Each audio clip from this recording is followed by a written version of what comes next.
Hi, my name's Jason Grogan. I own Jason's Gym and I'm about to teach some of my new members how to get the most out of nutrition.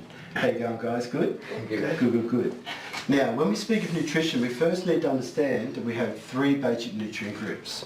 The nutrient groups are referred to as macro, micro and phytonutrients. Okay? Now, simply put, macro means big, micro means small, and phyto refers to pigmentation or colour. Okay? Our larger nutrient groups consist of carbohydrates, proteins, fats and oils. Okay? Our smaller microscopic nutrient groups are our vitamins and our minerals. And our phytonutrients, not a lot of people are familiar with, this refers to pigmentation and colour. Okay? So your green broccoli, the green part of the broccoli is the phytonutrient. The orange carrot, the orange part of the carrot is the phytonutrient. Good. Now these three nutrient groups work in a holistic fashion. That means they work hand in hand with each other to give you good health and well-being. Now the way they work, we're going to use a car analogy to help explain to you how they work. Alright? We're going to associate the macronutrients with the engine in your car. Alright? Now the engine gives your car drive, moves your car along. So our macronutrients drive our body, they move our body along. Alright? We use carbohydrate as petrol. We use protein to build and repair muscle tissue, and we use fats and oils for a mixture of these two jobs. Fats and oils are a very versatile fuel, but a very volatile fuel at the same time. So we're going to learn the characteristics of our macronutrients in depth today, but we quickly need to touch on our micro and our phytonutrients to understand the relationship in which they have with each other. So if the macronutrients is the engine in your car, the micronutrients will have to act as the battery or the ignition in your car. Now when you turn the key on in your car, put a spark in the engine, let your engine start, rightio? We use vitamins and minerals in processing our macronutrients. Okay? So if you look at your recommended daily intake of vitamins and minerals, it simply means you've got a flat battery. So if you've got a flat battery in your car, where are you going? Nowhere, rightio? So if you look at your vitamins and minerals, you're a bit poor, you're a bit tired. Okay? Now if you look at your vitamins and minerals on a daily basis, over a period of time you'll be disease ridden or dead. That's how essential these are to your diet. Okay? Now, if this is the battery or the ignition switch in the car, these coloured enzymes would have to add as the keys to the ignition. Okay? These enzymes go down and have reaction with enzymes in your gut that start the digestion process, enable your body to leach and absorb vitamin and minerals into your system. That vitamin and mineral is then used in the processing of the macronutrient at the site of your body where it needs to work. Does that make sense? Yes. Good. Now, the best food to find the three nutrient groups in is what they call organically grown produce. The reason organics are superior to conventionally grown fruit and vegetables is because organics are grown in what's called a living ecology or a live soil. This means the soil's got bacterium, enzymes, minerals, everything that plant requires to grow very heartily throughout the season and produce a supreme quality food at the end of the season with the right amount of macro, micro and phytonutrients. Okay? Our conventionally grown fruit and vegetables are grown in what's called a sterile or a dead ecology. Farmer comes along, ploughs the field, kills everything. Now in this environment, for the farmer to improve his yield, he puts into the soil a petroleum-based fertiliser, a superphosphate nitrate. This ups the nitrogen levels in the soil so the plant grows more vigorously and the farmer improves his yield. Okay? But because of the poor soil conditions, because of this toxic waste that he's put into the soil, it lessens the soil condition. Therefore the plant's immune system can be weakened. Alright? So for the farmer to protect his crop against pest or fungus, he's now forced to use a toxic residual spray. Okay? Now toxic is a poison and residual means it's withstanding, it's going to stay on the crop. Now in your own common sense, does it make sense that you put a toxic residual spray on the food that you're about to eat? No. Not really, no. Okay? So it's been proven that a lot of toxins aren't good for us, and when we put on a food, we're not going to get the best result for it. Okay? So when we eat organically, we don't have all these toxins to deal with, and we have the right amount of macro, micro and phyto in abundance. Okay? Alrighty, so we have macro, micro and phytonutrients we're familiar with now. We understand the relationship they have with each other. Rather than me go back to organic farming though, what he's done, he says, look, here's an opportunity for a brand new market. If I extract the micro and the phytonutrient from the plant and put it back into a capsule, I can sell it back to people now as a multivitamin. So just have a whole vitamin situation from the bed, okay? Now over a period of time, man said, look, I've got all this material over here I can't really use for anything, but I can make the same chemical compound for vitamin A, B, C or D. Now when man makes a man-made vitamin, he simply makes the chemical compound for vitamin A, B, C or D. Man cannot synthesise phytonutrients yet, okay? So when we have a man-made vitamin, if I was to give you an ignition switch without a key, is that ignition any good to you? Not really, no? Okay. So we have a fairly poor absorption rate of man-made vitamins into our system. Depending on the quality of food that we eat it with may assist in its uptake, and depending on the carcinogenic effect of the product it's been made from, will depend on the carcinogenic effect it has in your body. Okay? Beautiful, good. So we're going to leave our phyto and our micro alone. We're going to look at our macronutrients in depth today and get the most out of them. Alright? First we're going to talk about our carbohydrates. Okay? Now, for most people when you refer to carbohydrates, they simply say bread, rice, pasta. So that's not the full picture. What I'm going to try and do today is give you a full idea of where carbohydrates come from and how they act inside your body, radio. Now what we're going to do today is take you back to year 8 science, and we'll go through a little bit of science, okay? Now when a plant grows, it uses energy from the soil and energy from the sun to go through a process referred to as photosynthesis, correct? Yep. When a plant goes through photosynthesis, it produces two things: oxygen it puts back in the atmosphere, and a plant glucose, or a plant sugar, okay? This plant sugar is scientifically referred to as a carbohydrate. Okay, so simply put, carbohydrate's a big word for plant sugars. Okay, or very simply put, carbohydrate's another word for sugar. Okay, so as the plant grows, it turns this carbohydrate to cellulose, which then turns to fibre, which then makes the stems and the leaves and everything on the plant. At the end of the season, the plant's going to put most of its carbohydrate, or most of its energy, or most of its sugar into its reproductive system. Now, the reproductive system for a plant is its fruit or its seed, isn't it? Okay, so we know that most of the energy comes inside that plant is either in the fruit or the seed. So we wait to the end of the season, we come along, we harvest the fruit and the seed, we then ingest the fruit and the seed, it goes into our stomach, where our digestive juices break out these little sugar molecules. Okay, that sugar is then put into your bloodstream, which gets transported through your body by your artery system, and then it gets deposited into your muscle, where your muscle uses that energy uses that sugar as an energy source. Okay? In plant-based form, it's referred to as a carbohydrate.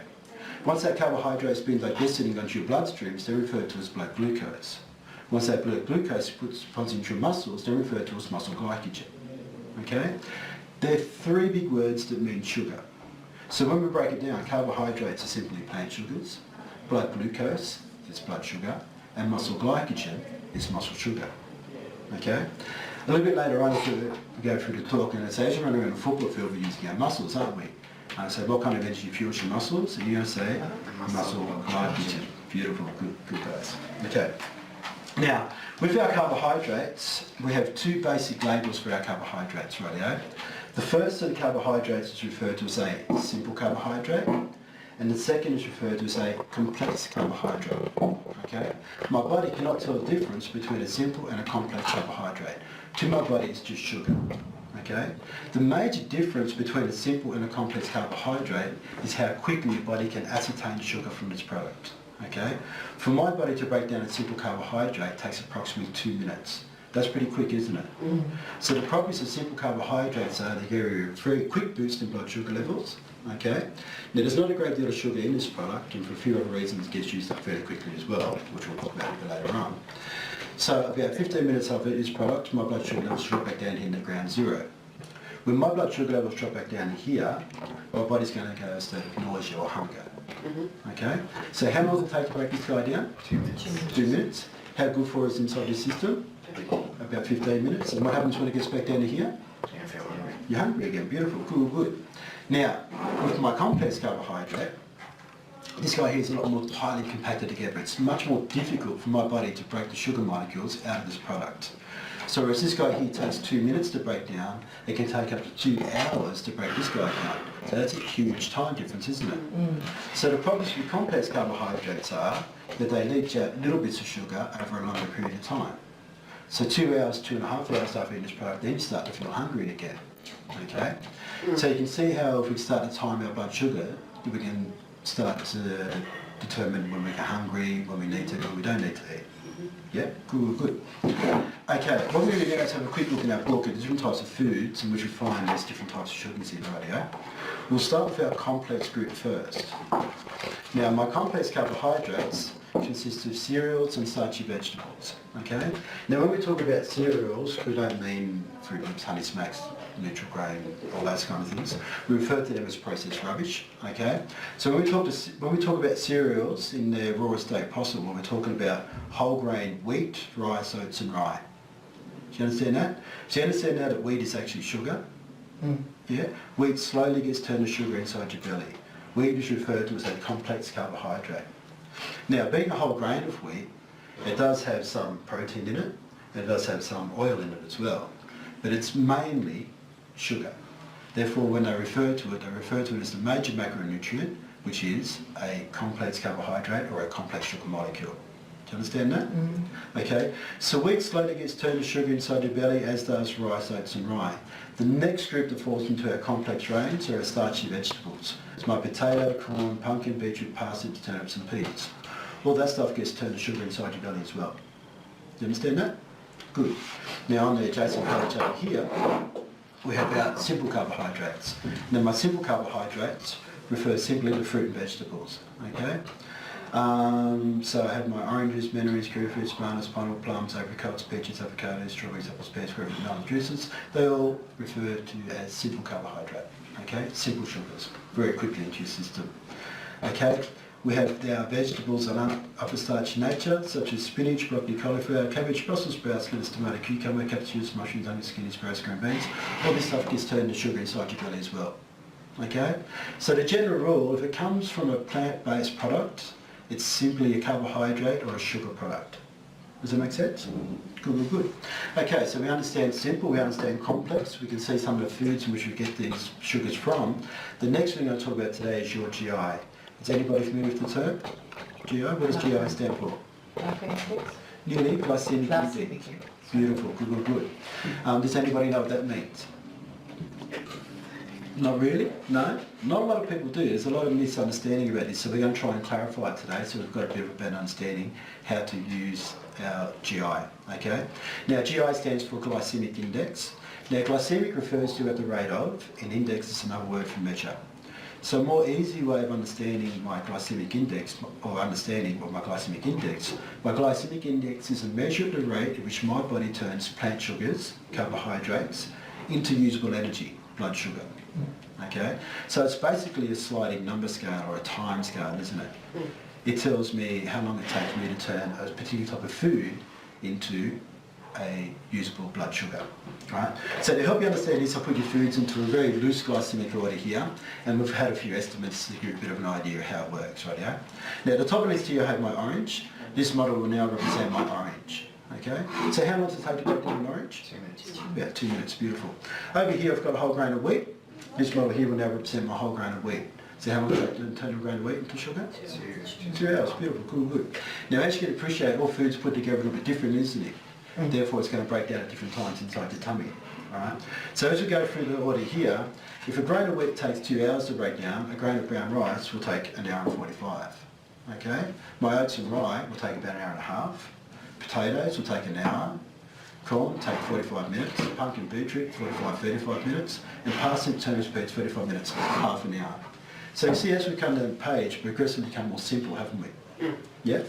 Whereas over here, oranges, fruit juice, 2 to 5 minutes and it's pretty much straight to your system. So that's a pretty quick response, isn't it? Now from spinach through asparagus, it's anywhere from 5 to 25 minutes, say. Okay? And then carrots and green beans, 25 minutes, half an hour. Alright? So you see where the two pages come together? Yeah. Okay? So we look at this glycemically, we start here at 2 minutes and we run through all the way up into 2 hours. Got that? Yep. Good. Beautiful. So here I've got my orange. Here I have my wheat. At the bottom of the list here I have a carrot. Yep. And at the bottom of the list over here I have my parsnip. Have you moved carrots and parsnips?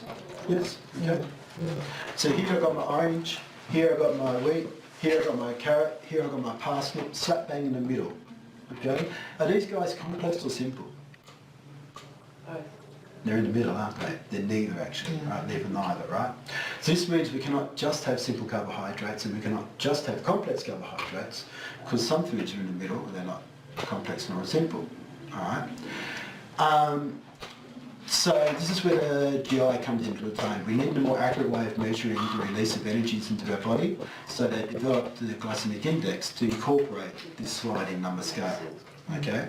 I use the carrot and the parsnip for a very good example because it kind of explains to us where the midground is. Now what I'm about to teach about food now is probably the most important thing you're ever going to learn about food as far as losing weight, gaining weight, okay? And how to understand your GI. You can tell the difference between a simple and a complex carbohydrate just by sticking the food into your mouth. We actually call it rule of mouth. So you can determine the difference between a simple and a complex carbohydrate, and you can almost tell its glycemic order by using rule of mouth. Right? We just need to first be aware of the properties of our carbohydrates. Now, if I take my freshly organically grown orange with orange in my mouth and chew it up, it dissolves straight out of my mouth. That's a very good indicator to me it's a very simple structure. Okay? Now the icing on the cake for the orange, when I put orange in my mouth and chew it up, it's really nice and sweet. So if it's sweet and it melts in your mouth, it's almost a definite indicator to you it's a simple carbohydrate. Do you understand that? Yeah. On the other hand, if I was to dip my hand into a jar of brown rice and put that brown rice in my mouth and chew it up, how difficult it's going to be to chew through that rice? Virtually impossible, isn't it? Okay, it breaks through your teeth. When you finally do get through it, it's very starchy and bland also, isn't it? So these are the properties of my complex carbohydrates. Okay? If we go through our list here, wheat through rye, impossible to break down inside your mouth and very starchy and bland. Okay? Potato through peas, a little bit easier to break down inside your mouth, but still very starchy and fibrous, aren't they? Over here we have more our bitters, so we're starting to get more simple, from our beans up to our spinach, a little bit easier to break down inside your mouth.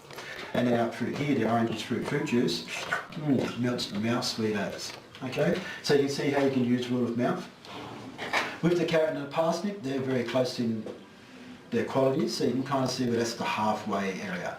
So when you're choosing your foods now, you can tell the difference between simple and complex, and when we start to structure our diets, we can use the time release of our blood sugars to get the most out of our diets.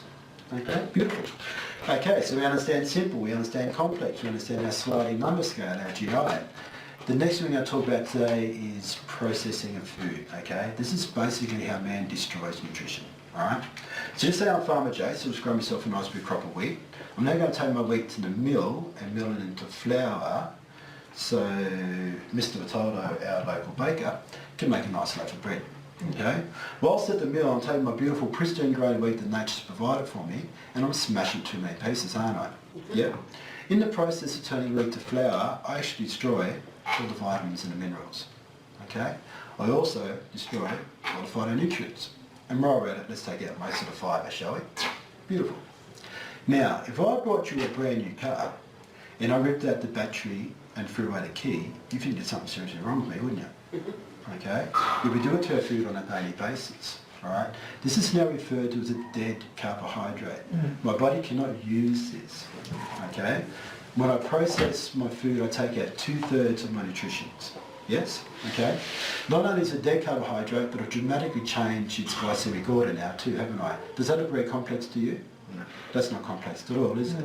Alright? So when I process my food, I take out 2/3 of nutrition, and I also dramatically change its glycemic order.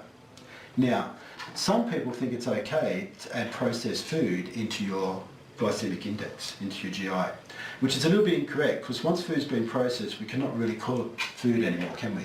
In the true sense, because it's missing 2/3 of nutrition, alright? So let's give you a bit of an idea how confusing it becomes. Wheat can now take up to 500 places on my GI when I start to process it. Here I've got a grain of wheat with vitamins, minerals and phytonutrients for 2 hours, yes?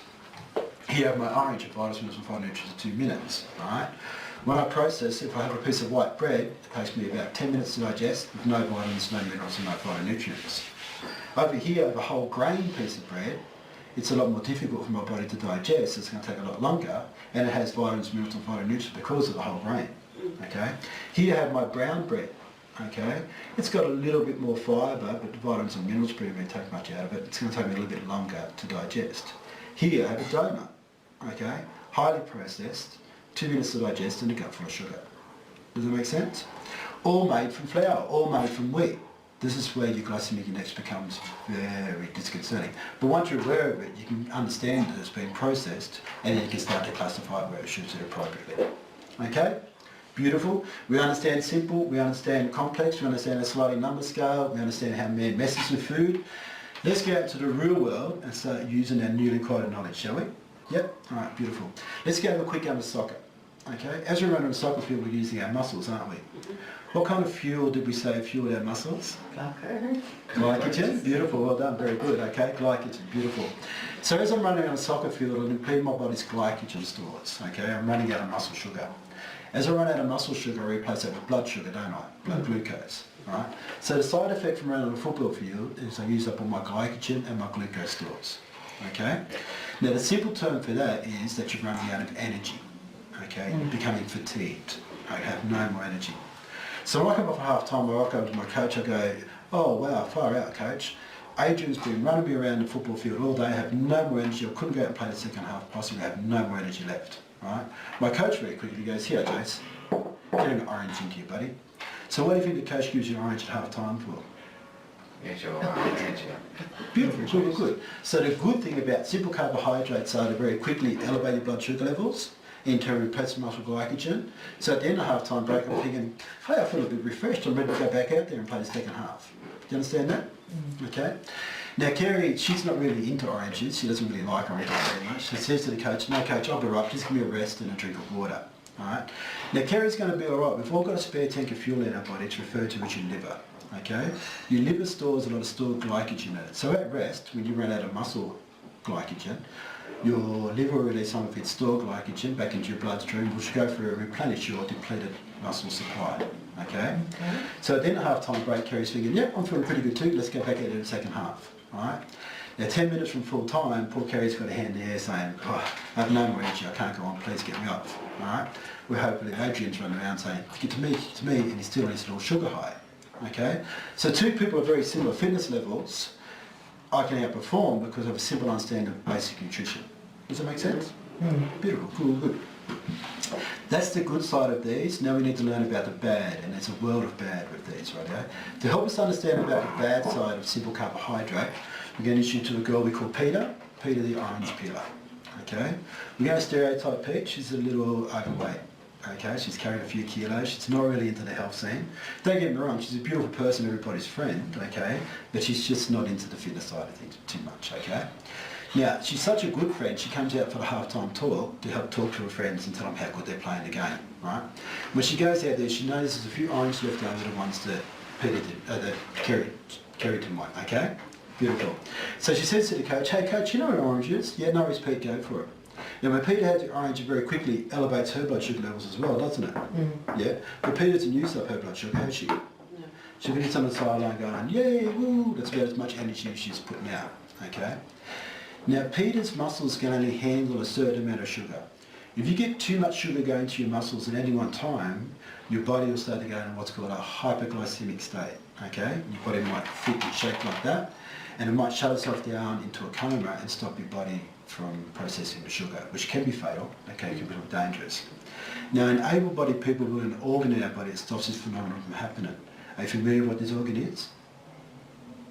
No? Your pancreas. Oh, okay. Yep, beautiful. Do you know what your pancreas does? No? Your pancreas produces a substance called insulin, which helps regulate the flow of sugars throughout your body. Right. So what I'm going to do, I'll give you a little story now so I can kind of explain this process to you. I don't know if they relate to each other like this, but it kind of gives you a good understanding how they work, right? So when Peter has her orange, it quickly elevates her blood sugars to a point where it forces her pancreas to react. Okay? So Peter's pancreas has been Pete's pancreas, so sit back in pancreas land, taking it pretty easy, reading a magazine, like Cosmopolitan will say. Okay? All of a sudden in pancreas land, a little red light comes on. Boom, boom, boom, incoming sugar.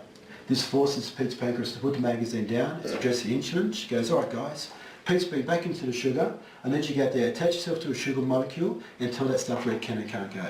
No worries, cluster onto it, okay? So Peter's pancreas releases all the insulin into your blood, the insulin comes along, attaches itself to a sugar molecule, it says, g'day mate, I'm your tour guide for today, I'm going to tell you where you can and can't go.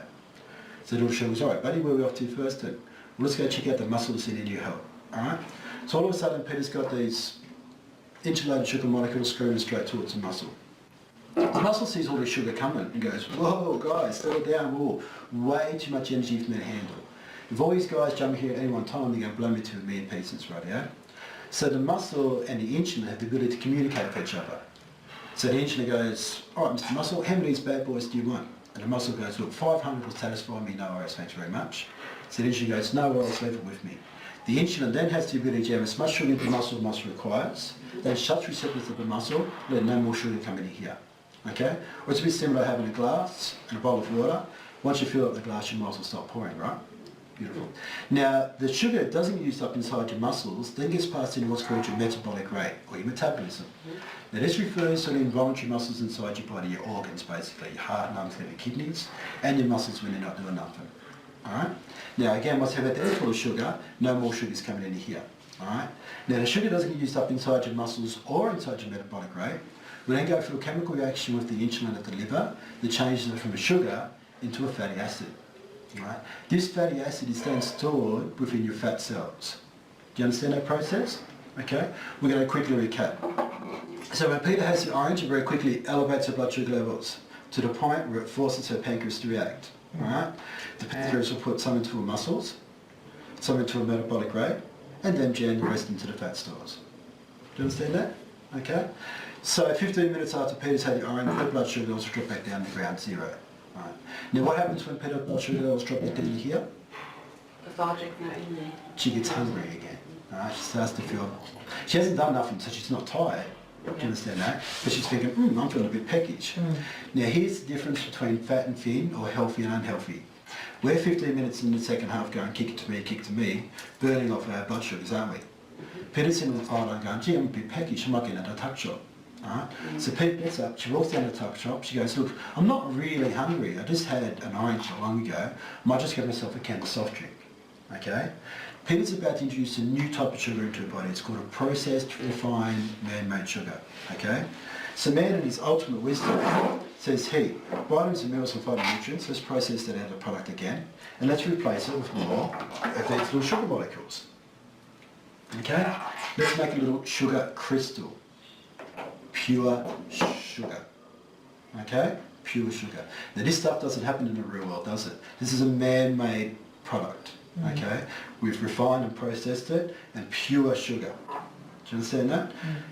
If it was cocaine, it would blow your head off. Okay? It is pure. This stuff does not happen in the real world. Alright? Now, the major difference between my natural sugar and my man-made sugar is the amount of silver balls. Okay? My natural sugar's got 6 little silver balls with the ability to elevate blood sugars to a point where it forces my pancreas to react. Okay? My man-made sugar has got close to 72 little silver balls. You got that? So 6 is going to raise my blood sugar levels to here. Where do you suppose 72 might take it? Through the roof. Beautiful. Now my poor little pancreas has to match each and every one of these sugars with an insulin, doesn't it? So he's like, oh my gosh, look at this. There's so much sugar. Where did this stuff come from? This doesn't happen in the real world, all right? It's got fairy lights and a siren going off now. Boop, boop. It goes, quick guys, get out there. This person's trying to kill themselves. They put themselves into a hyperglycemic state, okay? Quick. This stuff's off the Richter scale. So the parents go, guys, get it. Shh. He's rated insulin at 1 million miles an hour. Quick, quick, quick, quick, quick. This stuff's right up here. We're going to do it for something into the muscles. All right, Jim. All right. There's still a lot left over. We're going to do with the rest of it. Metabolic rate, yeah. There's still heaps left here. What are you going to do with it? Where do you reckon that goes? Beautiful. By the time it gets back down to here, your poor little pancreas sitting there going, you see, the sugar, had to throw it out there.